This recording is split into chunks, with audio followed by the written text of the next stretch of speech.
Et si on parlait de sport ? Et si on parlait de sport ? Une émission produite et réalisée par Laurent Garnier et Pauline Gaston-Conduit avec le concours du Comité départemental olympique et sportif de Haute-Garonne.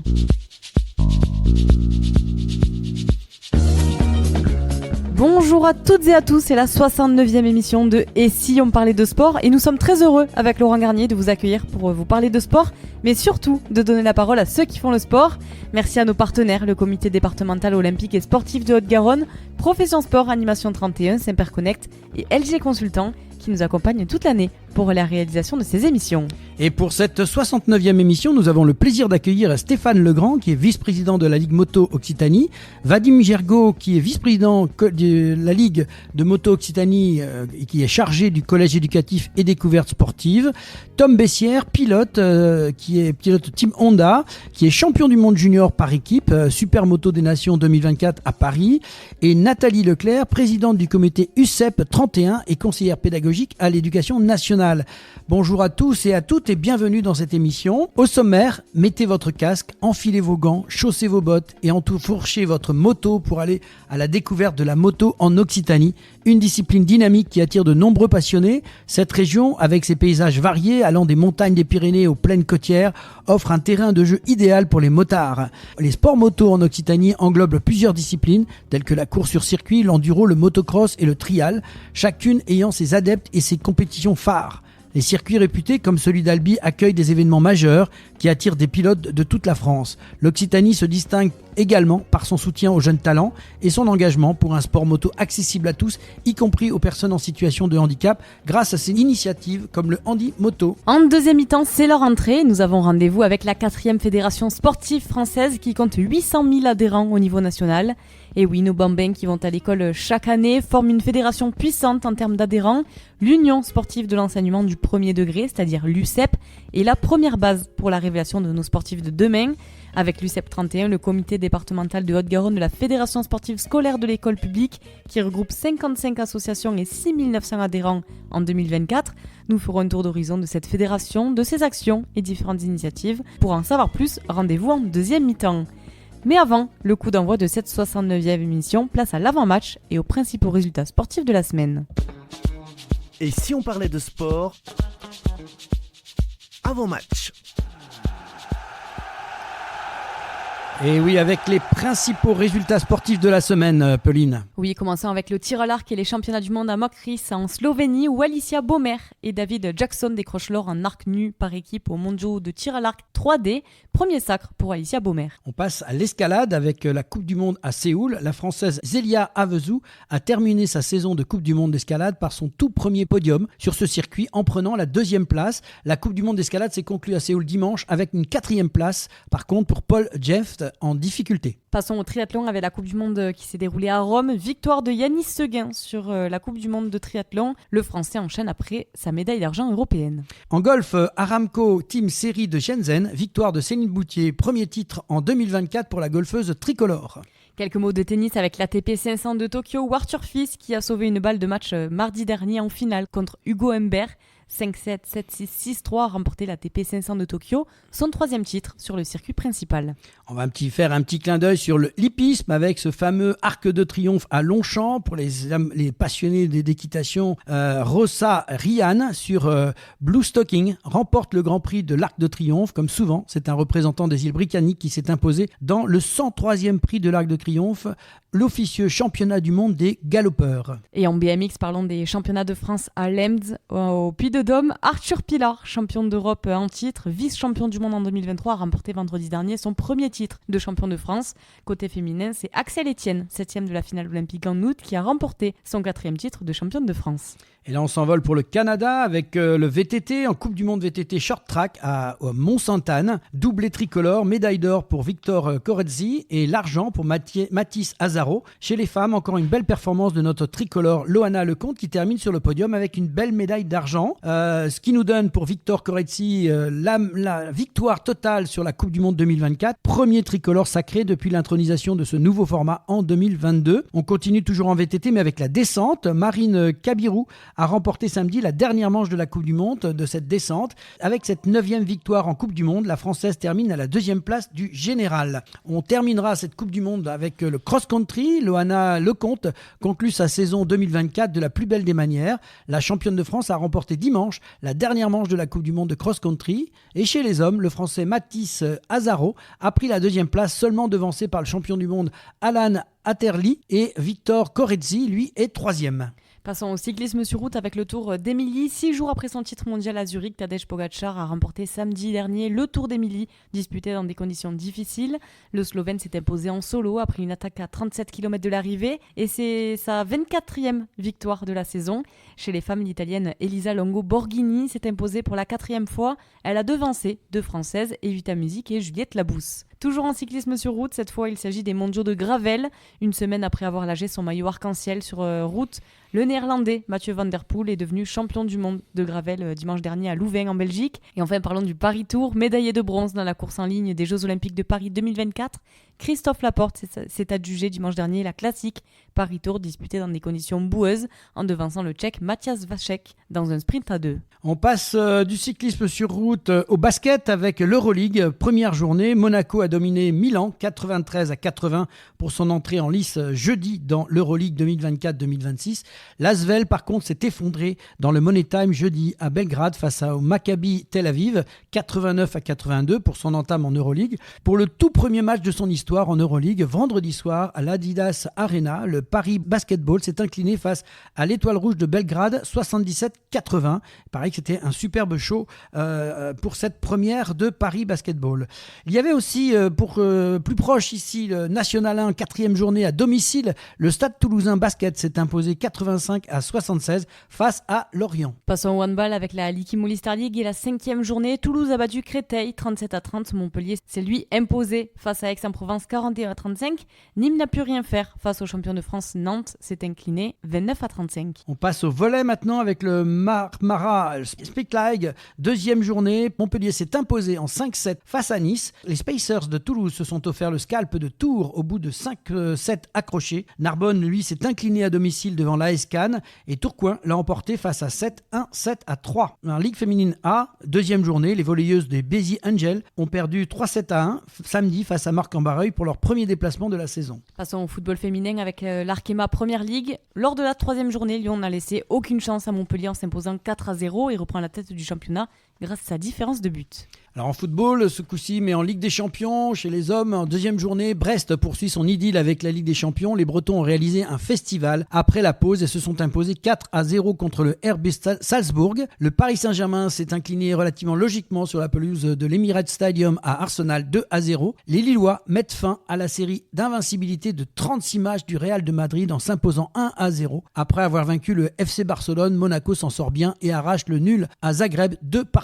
En Ligue Europa, 2e journée, Nice est lourdement incliné face à la Lazio 1-4 jeudi à Rome. L'Olympique de Lyonnais glane un 2e succès dans cette Ligue Europa en s'imposant sur la pelouse des Glasgow Rangers 4-1. En Ligue 1 maintenant, 5e journée, 4 jours après son exploit face au Real de Madrid 1-0 en Ligue des Champions, Lille a renversé Toulouse 2-1. Toulouse concède en revanche une 3e défaite de suite. Montpellier s'écroule à Reims 2-4 à l'issue d'un match de folie. On passe à la Ligue 2, 7e journée, Grenoble a chuté du podium à cause du revers concédé contre Rodez, qui se reprend. Bonne opération pour Rodez qui remonte à la 16e place. Passons au futsal avec la Coupe du Monde, étriée par l'Ukraine 7-1 dimanche dernier. L'équipe de France termine au pied du podium de sa première Coupe du Monde. Le Brésil a reconquis sa couronne. Recordman des victoires en Coupe du Monde, les Brésiliens se sont imposés face à l'Argentine 2-0 et remportent leur 6e Coupe du Monde. Rugby maintenant chez les femmes, cette fameuse nouvelle compétition qui est le W15 à Vancouver au Canada, sonné par le Canada en ouverture. Les Bleus ont su renouer leur connexion défensive pour venir à bout des États-Unis 22-14 samedi soir. Toujours en rugby, mais cette fois du rugby à 15 masculin avec le top 14. Lors de la 4e journée, Perpignan a arraché la victoire après la sirène contre Pau 11-10. Le Stade français a retrouvé samedi dernier le chemin de la victoire après 2 défaites de rang en s'imposant à domicile face à Montpellier 29-20. Malgré une grosse première période, Toulouse est incliné samedi à Castres 28-22. 2023. Le champion de France glisse à la 3e place au classement du top 14. Et enfin en Pro D2, victoire de Montauban 16-13 face à Nevers. Colomiers a également gagné à Nice 28-19 alors que Béziers a été battu à Aurillac. On passe à la voile maintenant avec les mondiaux de paravoile à Edithweston en Angleterre. Ange Magaron et Olivier Dutrix conservent leur sacre planétaire dans la catégorie RS Venture aux mondiaux de paravoile. Il y avait aussi la fameuse coupe Louis Vuitton. Les Anglais de Ineos Britannia remportent la coupe Louis Vuitton face aux Italiens de Luna Rossa et affronteront à partir du 12 octobre prochain Team New Zealand pour la 37e coupe de l'América. Passons au sport auto avec la moto Super Motard et les championnats du monde en France sur le circuit Carole en Seine-Saint-Denis. L'équipe de France Junior s'est imposée dimanche 29 septembre à domicile devant l'Allemagne. Une 3e étoile pour la formation junior, la première pour le Gersois Tom Bessières. En MotoGP maintenant, c'était le Grand Prix de Motegi au Japon. Francesco Bagnaia sur Ducati s'est imposé à nouveau dimanche après sa victoire la veille lors de la course sprint devant le leader du championnat du monde, Jorge Martin sur Ducati Pramac, qui n'a plus que 10 points d'avance. Marc Marquez sur Ducati, complète le podium. Merci pour ces résultats. Place à la première mi-temps de cette émission. Et si on parlait de sport avec nos invités Stéphane Legrand, Vadim Gergaud et Tom Bessières. Et si on parlait de sport, première mi-temps.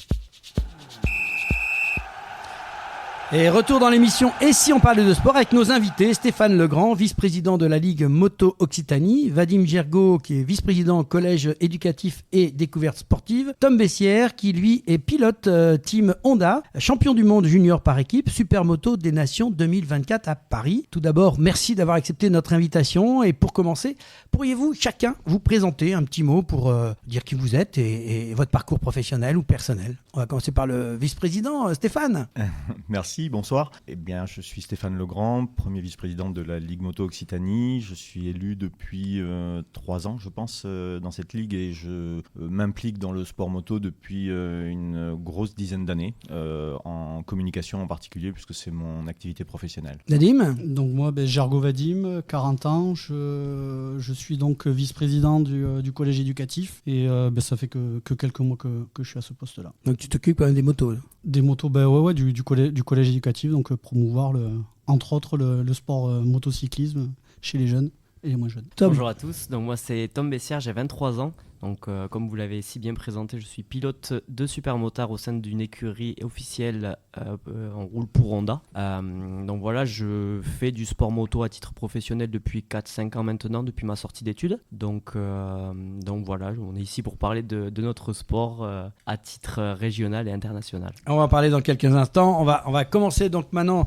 avec toi Stéphane pour que tu nous parles un peu de la Ligue Moto Occitanie, de sa création depuis donc je crois 2017 et ce qu'elle représente aujourd'hui pour les amateurs de moto en Occitanie. Un petit chapeau un peu sur un petit tour d'horizon sur ce volet-là. Oui, tout à fait. Alors la Ligue, alors effectivement, elle est récente dans le sens où elle a été créée en 2017 par la fusion de cette fameuse histoire géographique où on a rassemblé comme on a pu deux morceaux, c'est ça? Exactement, puisque ça a été la fusion des régions voilà. et donc les ligues moto ont suivi. Mais évidemment, l'ancienneté du sport moto, enfin, je crois que la Ligue Midi-Pyrénées existait depuis 1953. Je suis pas trop sûr pour la Ligue Languedoc-Roussillon, mais c'était à peu près la même époque, hein, il me semble. Et du coup, les deux ligues ont fusionné en 2017 pour donner naissance à la Ligue Moto Occitanie, qui du coup couvre un territoire qui est bien plus grand, hein, puisqu'on a 13 départements. Je crois qu'en surface, c'est la 3e ligue nationale en termes de région. Et alors, ça représente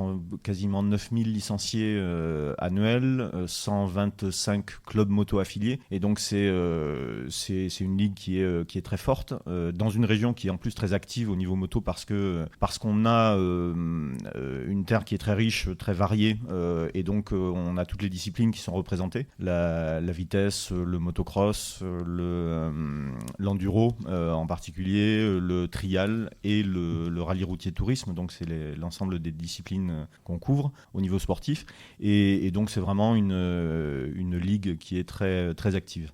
Alors justement, on parle d'actifs, il y a eu des changements au niveau de la Ligue récemment avec l'arrivée d'Arnaud Masset qui est nouveau président depuis, je crois, le mois de février.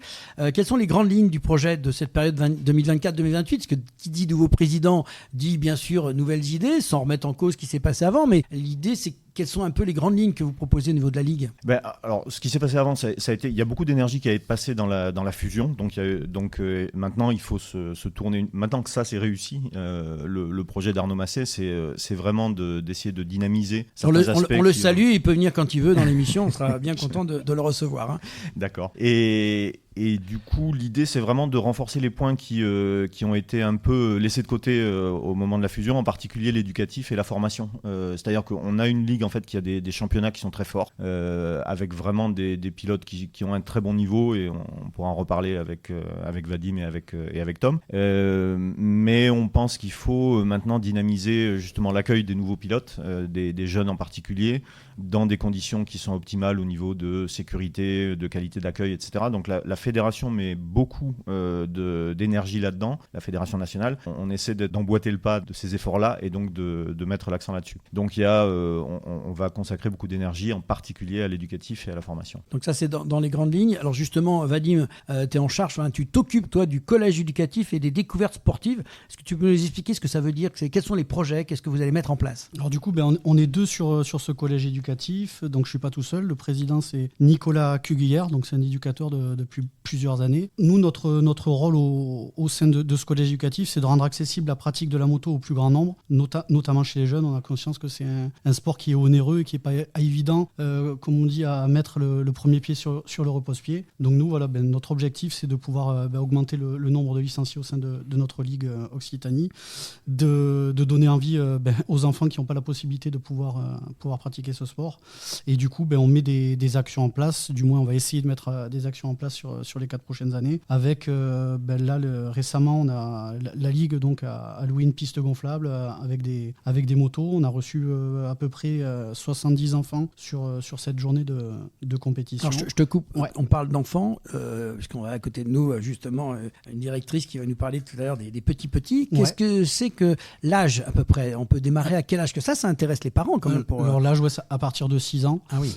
Ça peut être avant 6 ans, mais c'est un peu plus compliqué. Donc, on va dire globalement à partir de 6 ans. Donc, c'est des petites motos qu'ils ont. Ouais, c'est des tout petites motos éducatives. Hein. On est loin de ce que Tom peut conduire. Donc voilà, donc des pistes gonflables avec quelques petites motos. On a passé la journée donc à recevoir ce public. Alors, concrètement, vous faites quoi en moto ? Parce qu'en fait, ils ont 6 ans, ils sont à peine sortis du vélo.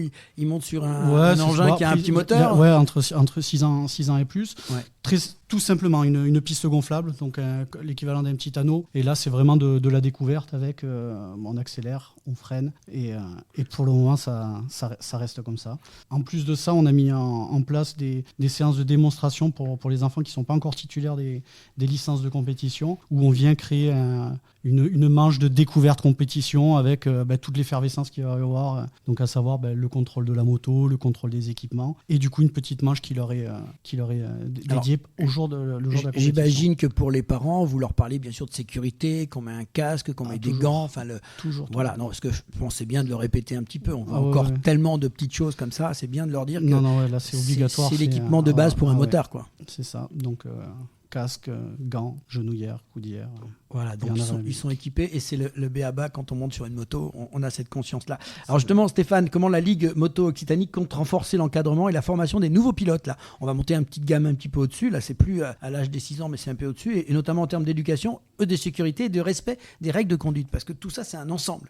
C'est bien d'aller vite, mais il faut aussi penser qu'il y a un regard pour le motard qui monte. Je dis souvent que par rapport à la voiture, on est obligé d'être peut-être 2 fois plus vigilant en moto, parce qu'en fait...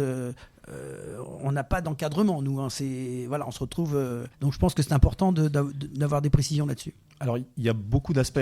D'abord, pour rebondir sur ce que disait Vadim, en fait, effectivement, on accueille les pilotes. On peut les accueillir très jeunes. Et évidemment,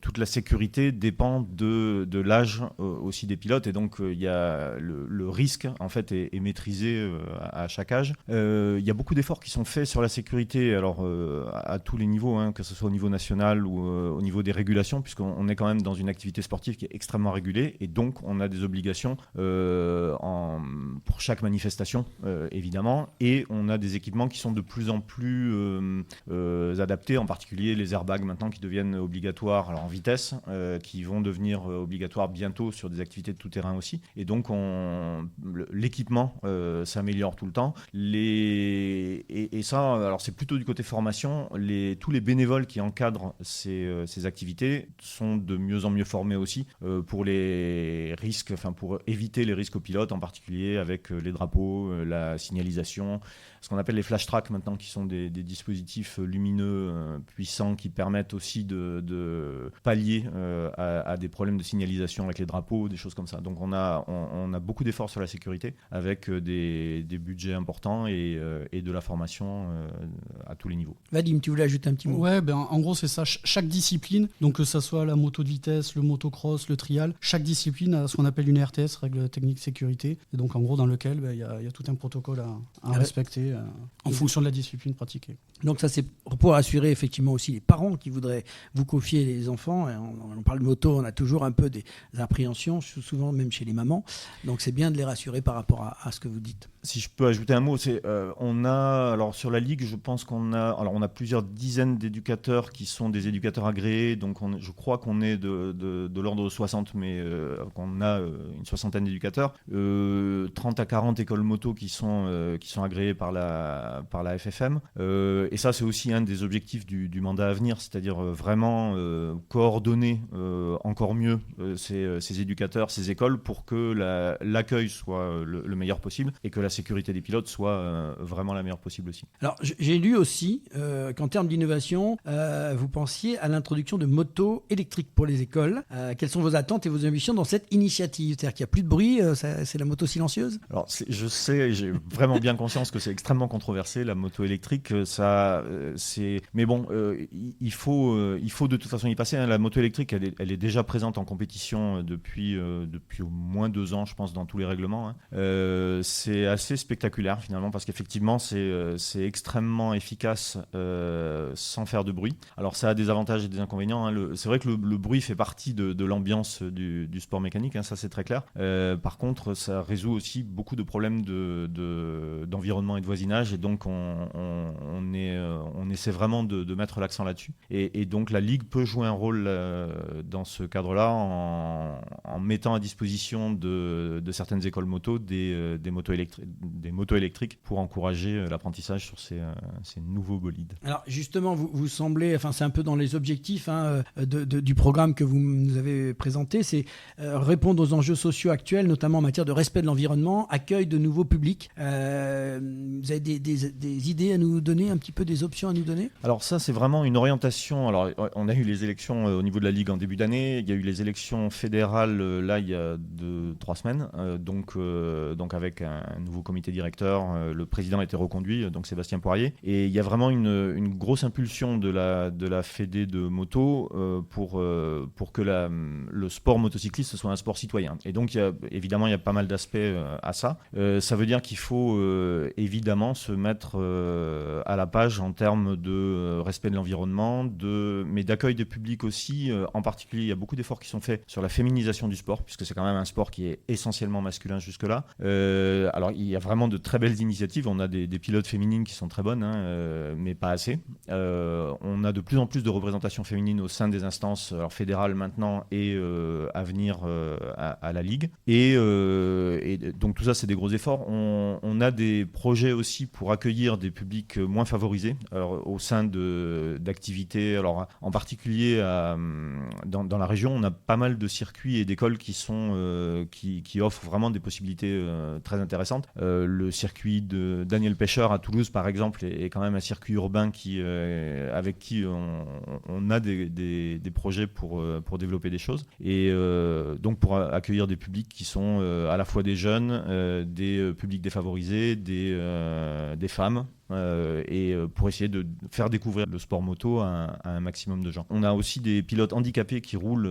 Il y a des grosses initiatives au niveau régional, par exemple avec Aurélien André qui nous a présenté au circuit Carole le week-end dernier des motos adaptées pour des pilotes qui ont perdu l'usage de certains membres. Enfin, il y a beaucoup d'initiatives dans la région qui sont vraiment excellentes et qui permettent d'ouvrir le sport à une majorité. Alors justement, dernière question sur ce sujet, comment tu vois l'évolution de la moto, du sport moto en Occitanie ?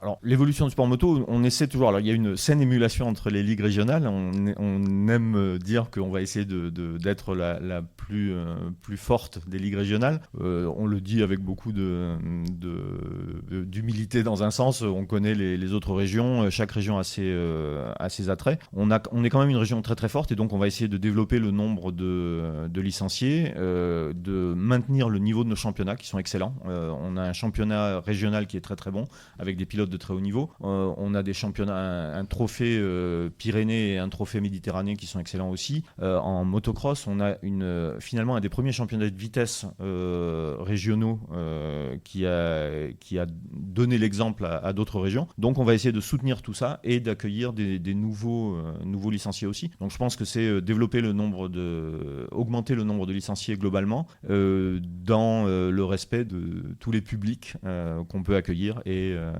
de la société. Merci pour cette intervention, cet éclairage. En tout cas, on vous souhaite bonne continuation par rapport à ça. On va profiter de la présence de Tom Bessières, qui est tout récent champion du monde de moto, parce que c'est l'occasion de montrer un peu ce qu'un jeune pilote a réussi à faire à travers tout ce que vous venez de nous dire.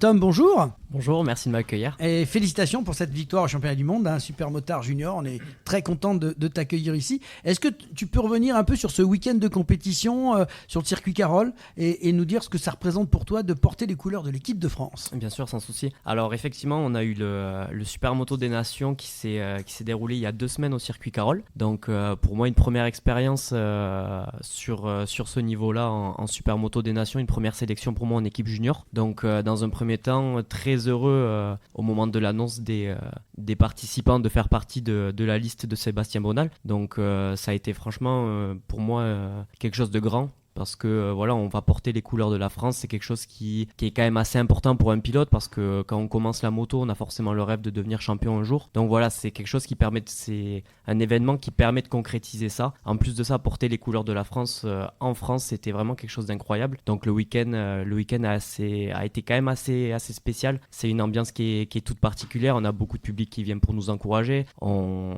a toutes les dotations de l'équipe de France. Donc en fait, à partir du moment où on met un pied sur le circuit le vendredi, jusqu'au dimanche soir après la course, on a toujours les couleurs de la France sur soi, que ce soit sur les vestes, sur les casques, sur les maillots. Donc c'est vraiment un week-end à part où en fait tout simplement on représente notre pays sur une compétition avec beaucoup d'autres pays en concurrence. Donc en tant que pilote, ça a été quelque chose d'incroyable, mais en tant qu'enfant aussi, ça a été aussi l'aboutissement d'un rêve. Alors déjà, j'ai envie de dire Superman, mais plutôt super motard, parce que tu arrives là-bas et tu es champion du monde. C'est une première, c'est non seulement maillot de l'équipe de France, mais super motard.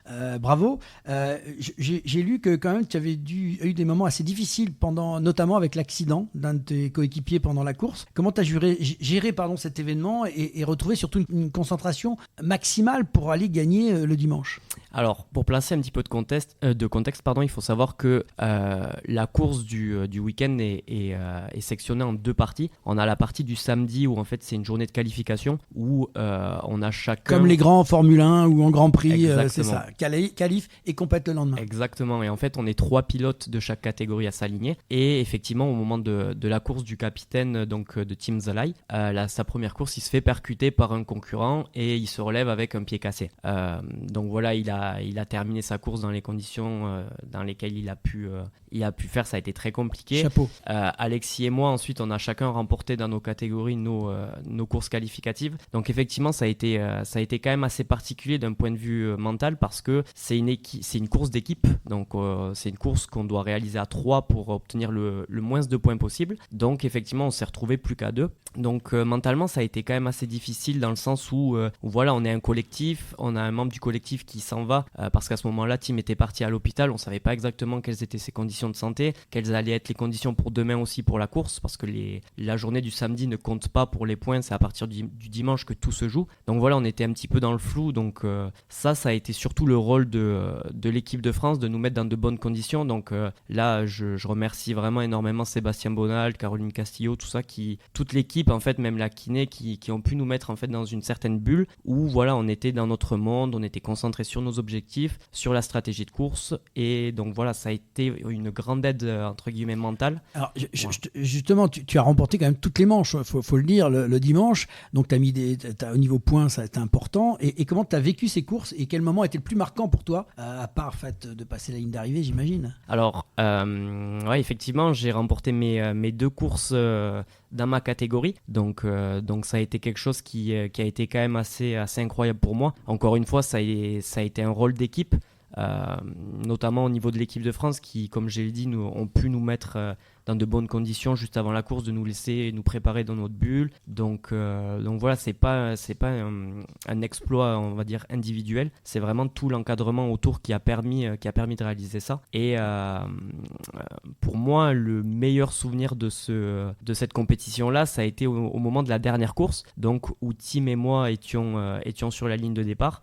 J'ai pas réalisé un très très bon départ, et en fait, un moment qui pour moi est gravé, c'est que à l'entame du premier tour, donc comme j'ai dit, je suis pas très très bien sorti, et en fait je me suis retrouvé juste devant Tim, et j'ai entendu Tim m'encourager en me faisant signe en gros vas-y, fonce, d'aller la chercher, d'aller ramener la 3e étoile pour l'équipe de France Junior. Donc ça a été quelque chose qui a été franchement assez fort, et au moment, voilà, ça m'a redonné un petit coup d'énergie, parce qu'il faut savoir que sur les courses, le départ fait 80% du résultat final. Donc voilà, d'avoir eu un teammate qui m'a poussé dès le début de la course, ça a été quelque chose un petit regain d'énergie. Donc voilà, après la course s'est déroulée, on a réussi à ramener la victoire et la 3e étoile pour l'équipe. Alors justement, pour les auditeurs qui nous écoutent et pour les papas et les mamans qui se posent des questions, qui aiment la moto, toi tu as démarré à l'âge de 8 ans la moto, et tu en as 23 ans aujourd'hui et tu es champion du monde. Donc il y a un parcours qui a été fait, bien sûr, il y a du travail qui a été fait, faut pas le nier. On n'arrive pas champion du monde comme ça sans avoir bossé. Tu as évolué dans différentes disciplines avant de choisir finalement d'être super motard. T'as dû voir à la télé Superman et tu dis je vais faire super motard, c'est ça un petit peu. Qu'est-ce qui t'a attiré vers cette discipline finalement? Et puis dis-nous ce que c'est que le super motard, parce que on connaît motocross, etc., mais c'est un peu flou dans la tête des gens. C'est quoi un super motard? Alors un pilote de super motard, c'est un pilote... T'as pas de cap, hein, rassure-moi, c'est pas la... non, bon, d'accord. Pas de cap, juste une poignée d'accélérateur et un circuit. Alors en fait, un pilote de super motard, c'est un pilote qui va être assez polyvalent, dans le sens où on va rouler sur des pistes qui vont à la fois être composé d'un circuit en bitume, donc un circuit de vitesse, et à la fois d'une partie motocross. Donc en fait, on a une moto qui est adaptée pour la vitesse, donc une moto de cross avec des pneus slick. On a tous les réglages ensuite qui vont en fonction pour les circuits. Mais il faut savoir aussi que voilà, on rentre dans une partie terre qui compose souvent à 40% du circuit. On rentre dans cette partie terre avec des pneus slick. Donc voilà, c'est quand même une petite entre guillemets parenthèse qui est pas à négliger, parce que voilà, on n'a pas l'adhérence qu'on peut avoir avec une moto de cross, mais il faut pas non plus tout privilégier sur la piste, parce qu'on peut perdre sur ces 40% là trop de temps par rapport aux concurrents, etc. Donc c'est vraiment un sport très polyvalent et dans lequel je me régale. Comme vous l'avez dit, j'ai commencé à 8 ans officieusement, j'ai eu ma première moto à l'âge de 4 ans. Chut, pas le dire. et bien avant ça, les premiers souvenirs que j'ai en moto, c'est quand j'étais tout petit, je devais avoir 2-3 ans, mon père avant qu'il parte au travail, je faisais un caca nerveux pour qu'il me fasse monter sur sa moto de route, pour que voilà, on fasse un tour du pâté de maison, parce que sinon j'étais inconsolable, quoi. Donc voilà, moi je suis dans la moto depuis que je suis vraiment tout petit, et officiellement voilà, j'ai commencé à l'âge de 8 ans dans un premier temps au mini rider de l'Astarac. C'était un petit motoclub dans le Gers. Donc voilà, depuis que je suis tout petit, il y a toujours eu cet encadrement, voilà, qui a permis ensuite d'évoluer. Quand on a commencé à se tourner vers les championnats nationaux, je me suis dirigé vers le motoclub du Lauragais, qui est basé à Saint-Ferrol, qui est maintenant devenu le pôle mécanique de la Montagne Noire, où voilà, on avait des encadrements par Pascal Finot, qui à l'époque était entraîneur national de l'équipe de France de motocross. Donc voilà, mon parcours, il a... Alors, je te coupe simplement parce que là, je sens que tu es parti. Mais moi, ce qui m'intéresserait, c'est de savoir quels sont tes projets après cette belle victoire. Parce que là, tu es parti, tu es lancé. Quelques mots sur la suite, en fait. Ouais, c'est vrai que quand j'en parle, il y a un peu de passion. Donc on le sent. C'est possible que je divague. Il n'y a plus que le bruit, on n'attend plus que le bruit de la poignée, mais c'est quoi la suite ? Alors là, les projets, il y a deux aspects, il y a deux projets qui vont s'articuler, un projet entre guillemets professionnel et un projet sportif. Dans un premier temps, le projet sportif, voilà, on a embrayé sur un titre de champion du monde en équipe en junior. Le but pour moi, c'est d'évoluer la saison prochaine en catégorie S1, donc en catégorie élite, sur le championnat du monde, donc comme j'ai pu faire cette année, mais là sur son intégralité, et aussi sur le championnat de France S1. Donc voilà, en termes d'objectifs, sur le championnat de France, on vise un top 3 final, et sur le championnat du monde, on vise un top 5 final, parce que voilà, je sors de la catégorie junior, maintenant on est chez les gros bras, même si le classement était le même durant cette année, là c'est vraiment le classement des gros bras, donc voilà, un top 5 au mondial, ça serait pas mal. Et dans un second temps, un projet plutôt axé professionnel, ça sera de pouvoir passer mes diplômes pour faire de l'encadrement moto. J'ai déjà eu auparavant mon BFA, mon brevet fédéral d'animateur, donc pour commencer à faire de l'initiation sur des petits événements ou dans des colos. Et voilà, après le but, ça sera de passer un DE, un diplôme d'état, un BE, pour pouvoir plus se professionnaliser sur cet aspect-là. Donc on te verra un de ces jours, on l'espère, au Grand Prix des Nations. J'espère. On a vu ce week-end un peu ce qu'il faisait, c'était extraordinaire. Merci en tout cas d'être venu dans cette émission pour nous raconter avec passion. On espère que tu viendras nous voir avec d'autres titres et la porte est bien sûr bien ouverte pour te recevoir avec la moto. J'espère que ça aura plu donc à nos auditeurs et aux parents qui se posent des questions. Vous voyez, on peut faire de la moto et dans des conditions de sécurité. Un petit dernier mot, Vadim, avant de conclure cette émission. Du coup, juste pour les parents qui seraient du coup désireux de chercher des écoles moto pour leur enfant, la Fédération française de moto, elle a créé un super site. Alors il n'est pas évident à écrire, mais en gros c'est aller sur Google et vous écrivez école-française-motocyclisme.com et vous avez un site qui a été entièrement créé de façon optimale pour trouver toutes les écoles de moto aussi bien. Il y a le site de la Ligue qui doit relayer, j'imagine. Le site c'est lmoc.fr. Exactement. Voilà, donc ça déjà on peut en faire ça, on peut relayer là-dessus. Voilà. Et ben écoutez, merci à tous les trois, c'est passionnant. On entend déjà les bruits encore dans les oreilles de la moto. C'est un plaisir. Merci pour vos témoignages dans Et si on parlait de sport. Bonne continuation pour tous vos projets. Et vous connaissez maintenant la formule. Vous êtes les bienvenus dans l'émission quand vous voulez. C'est la mi-temps. Retour au vestiaire. On se retrouve dans quelques instants avec notre invitée Nathalie Leclerc. Et si on parlait de sport, mi-temps.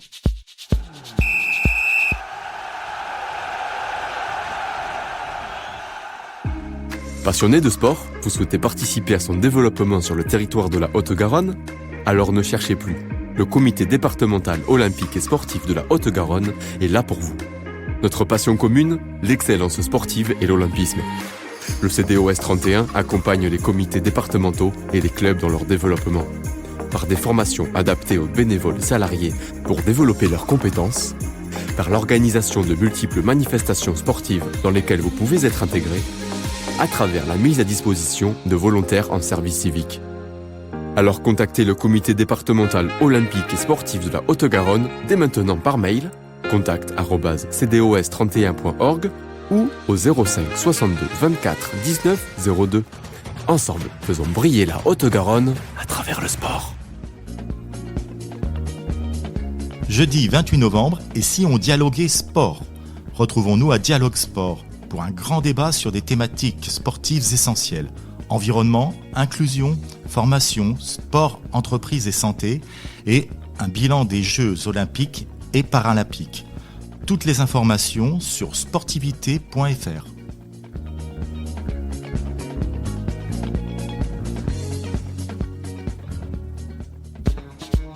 Et si on parlait de sport,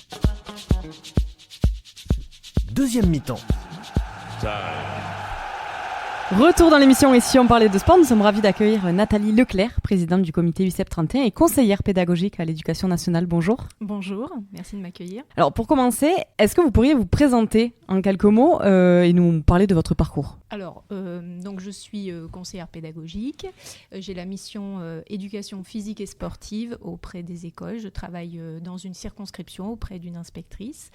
Mon parcours, j'ai été enseignante dans le premier degré avant de devenir conseillère pédagogique. pédagogique. Et je suis dans le département depuis 7 ans, parce qu'en fait, j'ai fait toute ma carrière d'enseignante en Seine-et-Marne. Voilà. Et j'ai été ravie de rejoindre le département de Haute-Garonne. Descendu aussi, il fait plus chaud, c'est ça? Il fait bien meilleur.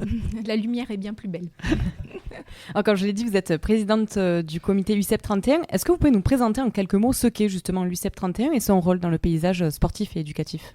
Oui, alors il faut essayer de situer un petit peu l'UICEP 31 dans le cadre national. C'est-à-dire que l'UICEP 31, pour donner un petit peu le sigle, c'est l'Union sportive pour l'enseignement du premier degré. Donc c'est rattaché au mouvement d'éducation populaire de la Ligue de l'enseignement. Et donc on est une fédération sportive, scolaire, et c'est vraiment la branche de la Ligue de l'enseignement, branche sportive scolaire. Donc la mission, c'est une mission de service public, et donc c'est développer la culture sportive et l'engagement civique des enfants. Donc pour parler plus particulièrement de l'UICEP 31, en fait, on est un comité départemental, donc nous avons un salarié au niveau départemental qui dépend de la Ligue de l'enseignement et une personne qui est mise à disposition par l'Éducation nationale. Et nous avons notre comité directeur qui est constitué uniquement de bénévoles. Donc soit des enseignants, soit des conseillers pédagogiques, soit des retraités, enseignants la plupart du temps.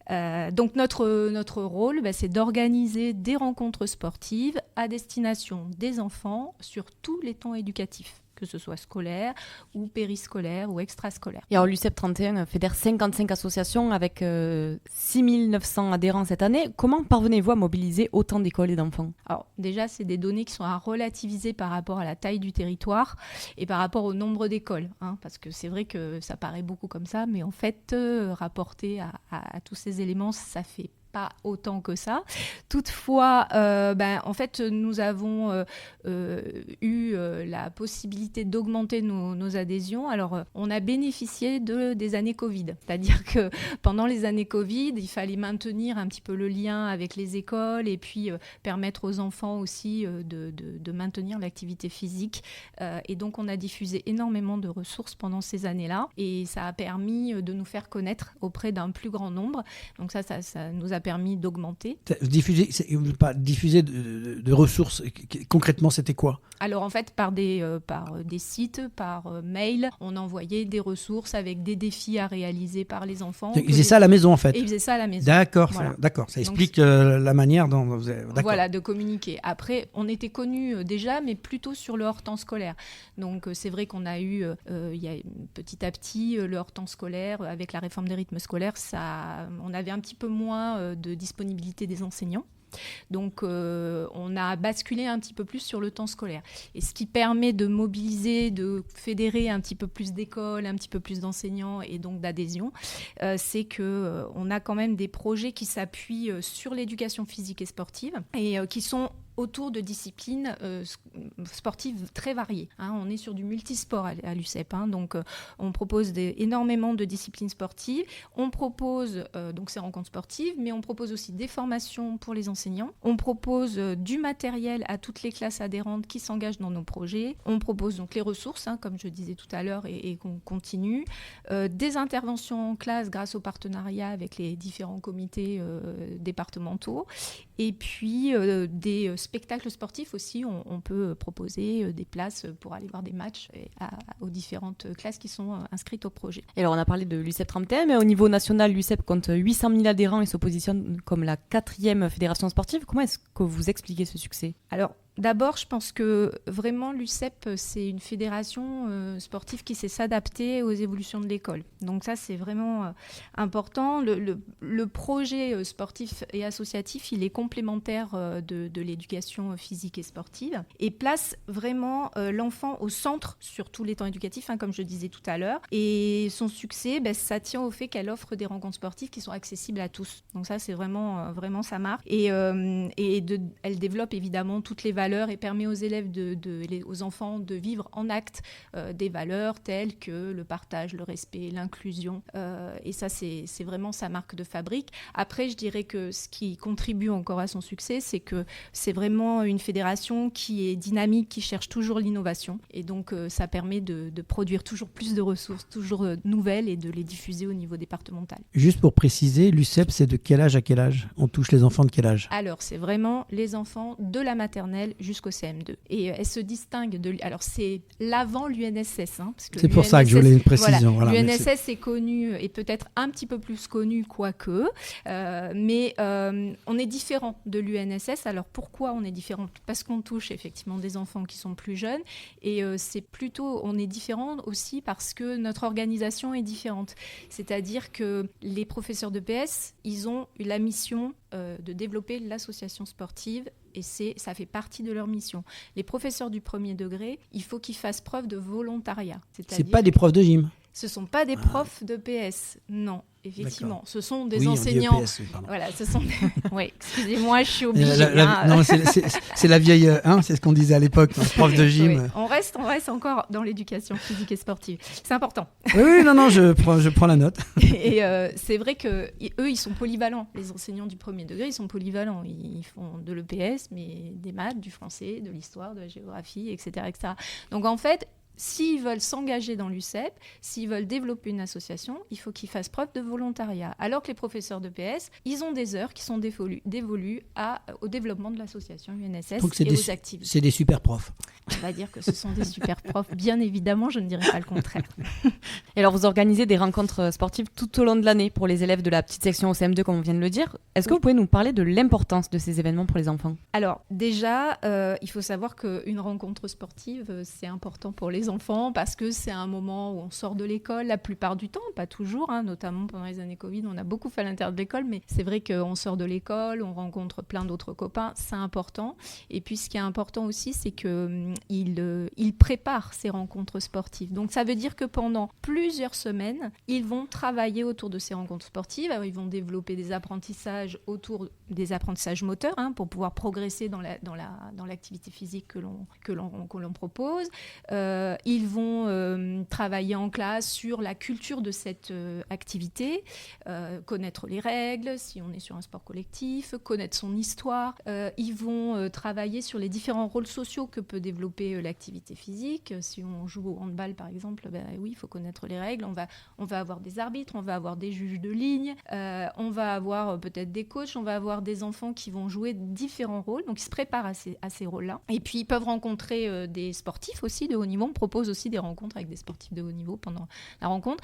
Et tout ça, on prépare. Donc, pendant des semaines, ils sont axés sur cette rencontre. Et donc, forcément, quand ils arrivent, c'est hyper important parce qu'ils y ont passé des semaines de travail. Et alors, l'année dernière, plus de 14 000 enfants ont participé à 150 rencontres. Quels sont les retours des enseignants et des parents sur ces rencontres sportives ? Alors, en fait, on a toujours plutôt des retours positifs déjà à l'issue des rencontres parce que ça a fonctionné, il y a eu beaucoup de plaisir. Mais si on se base sur des indicateurs peut-être un petit peu plus précis, c'est vrai qu'on a eu une augmentation quand même de nos adhésions. Alors, hors année Covid, j'ai beaucoup insisté là-dessus, mais malgré ces années Covid, on a aussi beaucoup augmenté nos adhésions. Donc ça montre que quand même le bouche à oreille, ça fonctionne et que ce qu'on propose, ça plaît. Et puis, on propose en fin d'année toujours des évaluations un petit peu sur les thématiques que l'on propose et les retours sont très positifs, de 80 à 90% positifs. Et alors, comment est-ce que vous choisissez les disciplines sportives ou thématiques pour ces différentes rencontres ?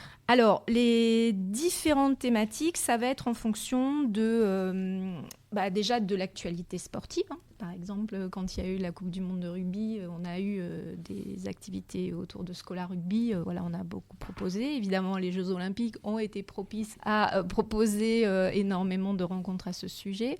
Donc, on a proposé beaucoup d'activités. Après, on fait des choix. Alors, ça va dépendre un peu de la maternelle et ça va être différent de la maternelle au cycle 2 et 3. Donc, à la maternelle, on va proposer des activités autour d'albums où on va leur proposer des actions motrices pour faire vivre les personnages de ces albums. Au cycle 2 et 3, on va être plutôt sur... on va mettre en lien les partenaires que l'on a pu créer, notamment avec tous les autres comités. On va faire vraiment le lien entre ces différents partenariats et pour créer différentes rencontres. Donc ça va du sport collectif à des rencontres même artistiques. C'est très très varié. Et tout à l'heure, vous avez commencé à en parler. Vous avez des projets basés sur des thématiques comme la santé, l'inclusion et le développement durable. Comment intégrez-vous ces valeurs dans les activités sportives ? Alors déjà au niveau national, justement, la fédération nous propose des mallettes qui sont mallettes santé, mallettes handicap, mallettes développement durable, dans lesquelles il y a des fiches outils qui sont directement utilisables par les enseignants dans le cadre des préparations. Et nous, on les utilise également dans le cadre de nos rencontres. Donc, alors pour le handicap, si on s'arrête là-dessus, déjà, on a à cœur de proposer des adaptations pour que tous les élèves participent. Donc, quel qu'il soit, n'importe quelle difficulté à laquelle ils sont confrontés. Donc, ça passe par là déjà dans un premier temps. Ensuite, on fait des ateliers de sensibilisation. Dans le cadre de la rencontre, par exemple sur la semaine olympique et paralympique, on peut proposer un atelier découverte. On a proposé la boccia, le cécifoot. La boccia a été découverte pendant les Jeux paralympiques, mais il faut savoir que nous, à l'UCEP, on avait déjà bien en amont sensibilisé les élèves à la boccia. On peut aussi avoir, notamment avec le sport adapté, on a pu mettre en place des ateliers de sensibilisation, faire venir des enfants qu'ils appellent, eux, des enfants extraordinaires, sur des rencontres qu'on intègre aux équipes, donc des enfants qui viennent d'IME ou d'ITEP, qu'on intègre aux équipes. Et donc, forcément, ça sensibilise encore plus les enfants qui participent à ces rencontres. Et puis, évidemment, on fait vivre les fiches outils dont je parlais. Et puis, on mène aussi des débats. Des petits ateliers débats autour d'une thématique au cours desquels les élèves, alors c'est leur petit moment de pause en fait pendant la rencontre parce qu'en général c'est une journée très active et là ils vont avoir un petit moment de pause pendant lequel ils vont pouvoir réfléchir. Et alors quels sont les défis majeurs auxquels vous faites face en tant que présidente du comité départemental ? Alors, les défis. Alors, ça dépend, autre que ceux de concilier ma vie professionnelle, personnelle et de présidente, j'imagine. Oui, parce qu'il faut préciser que vous êtes bénévole dans ce rôle de présidente. Voilà. Voilà, vous avez votre métier de conseillère d'éducation, mais en même temps, là, vous êtes vraiment investi à titre bénévole. À titre bénévole, voilà. Donc, c'est pour ça que je fais cette petite boutade. Il faut le dire, il faut le saluer. Alors, qui dit plus d'adhésion ? Ça veut dire plus de personnes pour réfléchir, plus de personnes pour organiser, plus de personnes pour préparer, animer. Donc forcément, on a besoin de moyens humains. Donc mon défi, ça va être de rechercher des moyens humains et puis des moyens financiers. Et en tous les cas, de garder nos moyens financiers et puis d'en chercher d'autres. Alors, on a la chance, alors déjà j'ai un comité directeur, on n'est pas très nombreux mais actifs et ça c'est quand même si on est tous bénévoles, on travaille d'arrache-pied. C'est vrai que notre délégué départemental qui est notre cheville ouvrière et qui vraiment travaille énormément et justement pour construire tout le partenariat et c'est très important. C'est vrai que le défi d'avoir des personnes supplémentaires est très important. C'est vrai que là par exemple depuis cette année l'inspection académique, la direction départementale des services de l'éducation nationale qui est plus connue sous le nom d'inspection académique nous a mis à disposition une personne à temps complet pour renforcer et aider Julien, notre délégué départemental, ce qui permet de soulager un petit peu. C'est pas encore suffisant pour être encore à l'aise, voilà. Et puis au niveau financier, c'est déjà arrivé à maintenir nos subventions, notamment de l'Agence nationale du sport et la CPO qui est reversée par la Ligue de l'enseignement, qui vient du ministère de l'Éducation nationale. Il faut savoir que ces deux subventions constituent la moitié de nos crédits, donc il est important de les maintenir. Heureusement, on a des partenaires financiers qui nous épaulent aussi, comme le Crédit Mutuel Enseignant et la MGEN, qui, grâce à des subventions, nous permettent d'acheter du matériel pour nos associations, parce que c'est quand même pour faire vivre et aider nos associations que nous sommes bien là. On a le SDJUS, alors c'est service service engagement sport, départemental engagement et sport, donc qui est l'ancienne direction jeunesse et sport, qui nous aide aussi à rechercher d'autres moyens financiers. Et puis garder le soutien de l'inspection académique, parce que c'est vrai que c'est grâce à elle qu'on peut avoir des soutiens supplémentaires. Donc c'est très important de garder la confiance et de montrer qu'on peut nous faire confiance et qu'on est incontournable aussi dans le paysage éducatif et sportif. Y avez-vous des projets ou des initiatives spécifiques prévues pour l'année 2025 qui mériteraient d'être mises en avant? Oui, alors c'est vrai qu'on a un projet là qui nous tient à cœur. C'est le projet Sport Santé qui va être en partenariat avec la Ligue Occitanie de Double Dutch. Voilà, je ne sais pas si vous savez ce que c'est que le Double Dutch. On vous écoute. Alors, c'est un sport qui, vous savez, les cordes à sauter. Alors, vous êtes peut-être un peu jeune, mais dans les cours de récréation, quand on sautait à la corde à sauter. Bien sûr, non. Voilà. Et donc, c'est cette discipline-là, mais qui est au niveau sportif. Voilà. Et on va faire découvrir cette activité-là qui permet d'avoir vraiment une activité ça revient au goût intense. Du jour, parce que c'est vrai que c'était dans les cours d'école de l'époque. C'est ça. Mais là, ça revient. Effectivement, j'ai vu quelque chose, un reportage des États-Unis où ils ont lancé un truc comme ça. Mais il y a des compétitions. Tout à fait. Oui. Et c'est vrai que c'est très intéressant de le développer au niveau des enfants. Donc, on a ce projet-là. Donc, ça va nous permettre d'outiller les écoles dans le développement du dispositif. Parce qu'il y a un dispositif de l'éducation nationale qui s'appelle 30 minutes d'activité physique quotidienne. Et on nous a demandé notamment de contribuer à ce dispositif. Et ce projet-là va nous permettre justement, à partir de fiches qui vont être produites, d'outiller les écoles à découvrir cette activité-là. Donc ça, c'est un des projets qui nous tient à cœur. On a aussi un autre projet qui nous tient à cœur, c'est le projet athlétisme pour les petites sections de la cité éducative de Toulouse-Nord. Bravo, on en a besoin de l'athlétisme. Voilà. Donc là, c'est en lien avec l'éducation nationale et la mairie de Toulouse. Et donc, on va participer, l'UCEP 31 va participer avec d'autres partenaires à la construction d'un parcours éducatif, sportif de ce territoire. Et on va intervenir auprès des classes de petites sections en prêtant du matériel, en faisant une formation pour les enseignants et en organisation les rencontres. Et puis, on a aussi la semaine olympique et paralympique qui continue, parce qu'il y a les Jeux Olympiques de 2030. Donc en fait, on continue. On ne savait pas trop si on allait poursuivre la semaine olympique et paralympique en 2025. Et là, on va axer sur le basket 3-3 et on va travailler avec le comité départemental basket autour de ce projet-là. On vient de parler des projets pour l'année à venir. En tant que présidente, quelles sont vos priorités pour l'UCEP 31 dans les années à venir? Alors, toujours développer notre réseau associatif, bien entendu, montrer la plus-value d'adhérer à l'UCEP 31, c'est très important, et puis d'accompagner, toujours soutenir nos associations. Et puis on va proposer toujours des projets en nous adaptant un petit peu à leurs besoins, aux besoins de nos associations. Ça va passer par proposer toujours des formations auprès de nos collègues. Voilà. Comment on adhère à l'UCEP? Parce qu'on n'en a pas parlé encore. C'est bien, il faut adhérer, mais comment ça se passe concrètement? Il faut contacter notre comité. Donc on a un site internet sur lequel on peut taper dans le navigateur UCEP 31 et on peut trouver. Les écoles nous contactent. En général, nous, on diffuse beaucoup d'informations auprès des écoles. On a la possibilité, on a une lettre d'information qui est diffusée par l'Éducation nationale et qui nous permet, on a un lien et on peut diffuser nos informations via ce biais-là. Et puis, on utilise beaucoup le mailing.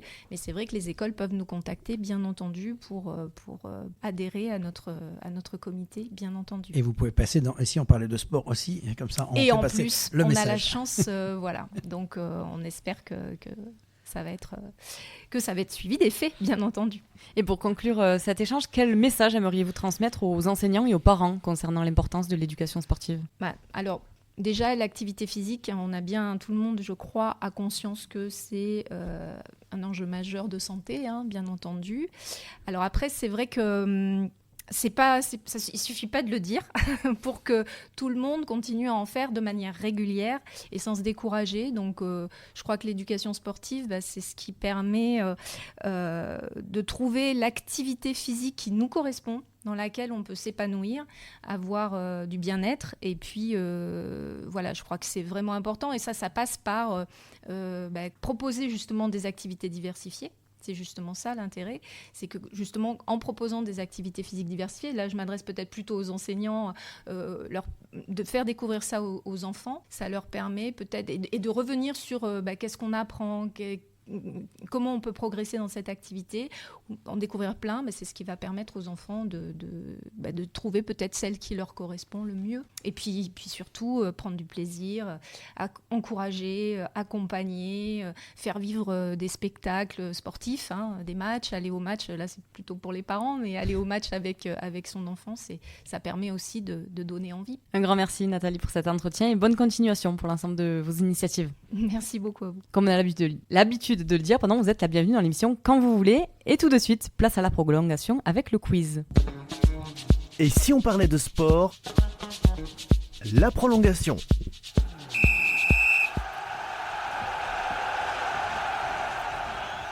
Et voilà, on est dans la prolongation, donc le match du soir entre la moto et l'UCEP 31. Alors, on va commencer, première question pour la moto. Donc les motards, là, les super motards, attention. Alors, je pose une question, je vous donne 3 réponses possibles et vous me donnez une des 3 réponses. Première question, que signifie l'acronyme UCEP? Union sportive des écoles primaires, Union sportive de l'enseignement du premier degré, Union scolaire des élèves de la première année. Réponse, messieurs? Je dirais B. C'est une bonne réponse. 1-0. Allez, première question. Quel est le rôle principal de la Ligue motocycliste Occitanie? Organiser des compétitions internationales, promouvoir et organiser des activités motocyclistes au niveau régional ou former des pilotes professionnels? Je dirais réponse B. Bonne réponse. 1 partout, égalité. Nous continuons donc. Nos amis de la moto, quelle est la mission principale de l'UCEP 31? Former des athlètes de haut niveau, organiser des compétitions sportives inter-écoles, développer l'éducation physique et sportive dans les écoles primaires. Moi, je partirais sur la réponse C. Pour l'instant, ça se passe bien. 1 sans faute pour nos amis motards. On passe à l'UCEP. Combien de clubs environ sont affiliés à la Ligue motocycliste Occitanie? 50, entre 50 et 100 ou entre 100 et 150? Je dirais 50. Eh non. La réponse était entre 100 et 150. Ah, désolé. C'est pas grave, nous sommes à 2-1. Troisième question pour la moto. Combien d'élèves sont généralement impliqués dans les activités de l'UCEP 31 chaque année? 10 000, 12 000 ou 14 000? 14 000. Voilà, c'est un sans faute, 3. Impeccable. Il y en a qui ont suivi. Dernière question. Quelle valeur est mise en avant par la Ligue motocycliste Occitanie? La compétitivité, le respect, la sécurité et l'esprit sportif ou la performance et la vitesse? Respect, sécurité, esprit sportif. Si, c'est bon, c'est une bonne réponse.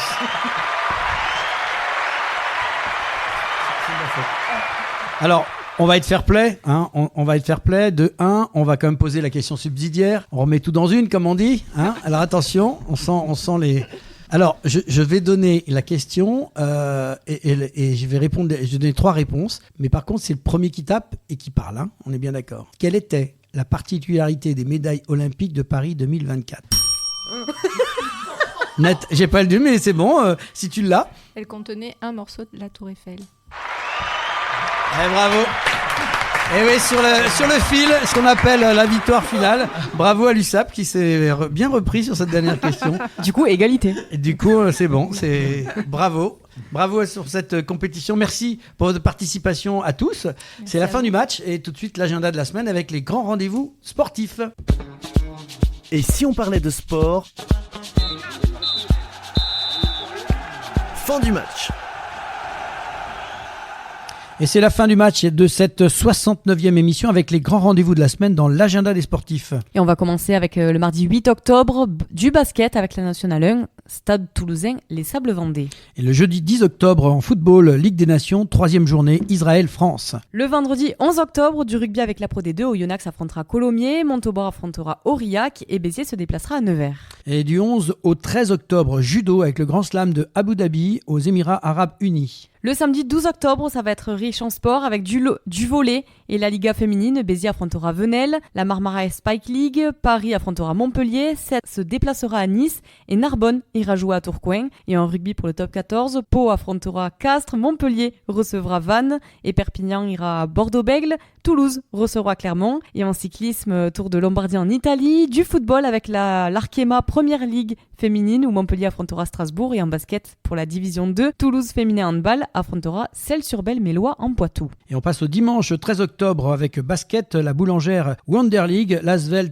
affronte l'Athès Montpellier. En football, la Ligue des Nations, 4e journée avec le Belgique-France. Et enfin du 15 au 20 octobre, du tennis de table avec les championnats d'Europe hommes et femmes à Lens en Autriche. Au programme de la semaine prochaine, deuxième partie de notre sujet, le sport c'est la santé, avec un volet particulier sur l'activité physique pour tous, un levier pour les projets des associations et collectivités. L'activité physique est bien plus qu'un simple moyen de rester en forme, elle est un outil puissant pour renforcer la cohésion sociale, promouvoir l'inclusion et dynamiser les territoires. Pour les associations et collectivités, proposer des sujets accessibles à tous, quel que soit l'âge, les capacités ou les moyens, permet de répondre aux enjeux actuels de santé publique et de bien-être. En intégrant l'activité physique à leurs initiatives, elles favorisent l'inclusion, l'engagement citoyen et le développement local, tout en améliorant la qualité de vie des habitants. Merci à Stéphane Legrand, Vadim Gergaud, Tom Bessière et Nathalie Leclerc pour votre participation dans l'émission Et si on parlait de sport ? C'est la 69e émission de Et si on parlait de sport. Merci à tous les internautes qui nous suivent de plus en plus nombreux. Continuez à nous écouter, à partager sur les réseaux et à vous abonner à notre chaîne YouTube Et si on parlait de sport. Et un grand merci à nos partenaires, le comité départemental olympique et sportif de Haute-Garonne, Profession Sport Animation 31, Samper Connect et LG Consultant pour leur contribution précieuse à la réalisation de cette émission. Merci à Sébastien Couratin, notre partenaire informatique Samper Connect pour l'ensemble du suivi réseau informatique, plateforme podcast, site internet et ses conseils avisés. Merci Pauline Gaston-Conduite, journaliste et co-animatrice de l'émission, pour ton aide précieuse à la préparation et à la réalisation de cette émission. Merci à toi Laurent, merci de votre fidélité et rendez-vous pour une nouvelle aventure de Et si on parlait de sport la semaine prochaine.